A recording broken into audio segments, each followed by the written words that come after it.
നമ്മൾ copyright issue check ചെയ്യേണ്ടത് എങ്ങനെയാണെന്ന് നമുക്ക് നോക്കാം. നമ്മൾക്ക് ഈ ലെഫ്റ്റ് സൈഡിലുള്ള ഈ ആരോ മാർക്കിൽ ആദ്യം ക്ലിക്ക് ചെയ്യാം. അതിനുശേഷം നമ്മൾക്ക് ഇവിടെയുള്ള ഈ 3 ലൈനിൽ വീണ്ടും ക്ലിക്ക് ചെയ്യാം. അവിടെ ക്ലിക്ക് ചെയ്തതിന് ശേഷം നമ്മൾക്കിവിടെ താഴെ സപ്പോർട്ട് എന്ന് കാണാൻ സാധിക്കും. സപ്പോർട്ടിൽ ക്ലിക്ക് ചെയ്യാം.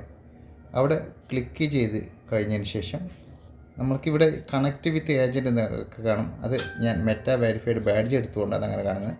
എല്ലാവർക്കും അത് എടുക്കാത്തവർക്ക് ഇങ്ങനെ കാണിക്കണമെന്നില്ല. എന്നിട്ട് താഴെ നമ്മൾക്കിവിടെ അതർ കമ്മ്യൂണിക്കേഷൻ, ഇതിന് മുമ്പ് വേറെ ടൈപ്പിലാണ് കണ്ടിട്ടുണ്ടായിരുന്നത്, അതായത് സപ്പോർട്ട് ഇൻബോക്സ് എന്നാണ് കണ്ടിട്ടുണ്ടായിരുന്നത്. നിലവിൽ അവിടെ അതർ കമ്മ്യൂണിക്കേഷൻ എന്നാണ് കാണുന്നത്. അവിടെ ക്ലിക്ക് ചെയ്യാം. അവിടെ ക്ലിക്ക് ചെയ്ത് കഴിഞ്ഞാൽ ഈ അലേർട്ടിൽ കിടക്കുന്നതാണ് നമ്മൾക്ക് കോപ്പിറൈറ്റുമായിട്ട് ബന്ധപ്പെട്ട് വരുന്ന കേസുകൾ. ഓക്കെ, നിലവിൽ ഇതൊക്കെ ഞാൻ ക്ലോസ്ഡ് ചെയ്തിട്ടാണുള്ളത്. ഇവിടെ ഓപ്പൺ എന്നുണ്ടെങ്കിൽ അതൊക്കെ നിങ്ങൾക്ക് കോപ്പിറൈറ്റ് ഇഷ്യൂ ആയിരിക്കും. ഇവിടെ മുകളിൽ കൊടുത്തിട്ടുമുണ്ടാവും അതുമായിട്ട് ബന്ധപ്പെട്ട മാറ്റർ. നിലവിൽ അത് ഓപ്പൺ ആകുന്നുണ്ടെങ്കിൽ ഓപ്പണിൽ ക്ലിക്ക് ചെയ്തിട്ട് നിങ്ങൾക്ക് കണ്ടൻറ്റ് മോണിറ്റൈസേഷൻ ടൂൾ കിട്ടിയിട്ടുണ്ടെങ്കിൽ റവന്യൂ ഷെയർ ചെയ്ത് കൊടുത്ത് ഫിനിഷ് ചെയ്യുക.